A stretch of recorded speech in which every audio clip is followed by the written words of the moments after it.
Pas de rose rouge sur la nouvelle affiche électorale de Marisol Touraine et surtout cette bannière majorité présidentielle. Une trahison pour la fédération du parti en Indre-et-Loire qui a lancé une demande d'exclusion du Parti socialiste contre la candidate aux législatives sur la 3e circonscription. Nous considérons que le contrat a été rompu puisque le Parti socialiste a pour objectif de faire élire des députés de manière autonome, qui ne soient pas des soutiens a priori ni des opposants systématiques du gouvernement de Macron, mais qui lui apportent des soutiens quand les lois proposées le mériteraient.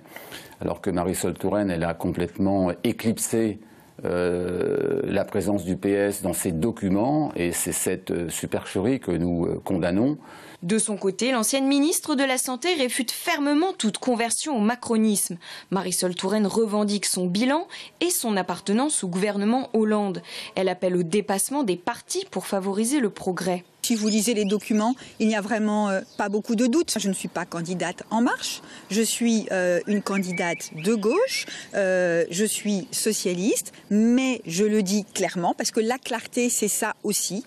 La clarté c'est de dire que si je suis élue, je suis dans la majorité et je ne suis pas dans l'opposition. Et pour construire, il faut être dans la majorité. Ce sera prochainement au siège du Parti socialiste de trancher sur la demande d'exclusion de Marisol Touraine. La Fédération d'Indre-et-Loire devrait quant à elle appeler à voter pour un autre candidat sur la 3e circonscription.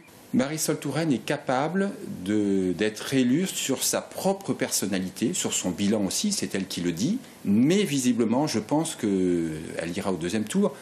C'est pas sûr qu'au 2e tour, qu'elle fasse l'union à gauche. Elle va avoir, à mon avis, je pense que sur la 3e circonscription, on va tout droit vers un référendum pour ou contre Marisol Touraine. La législative sur ce secteur-là va se transformer en référendum anti ou pro Marisol Touraine. Réponse dans les urnes les 10 et 17 juin prochains.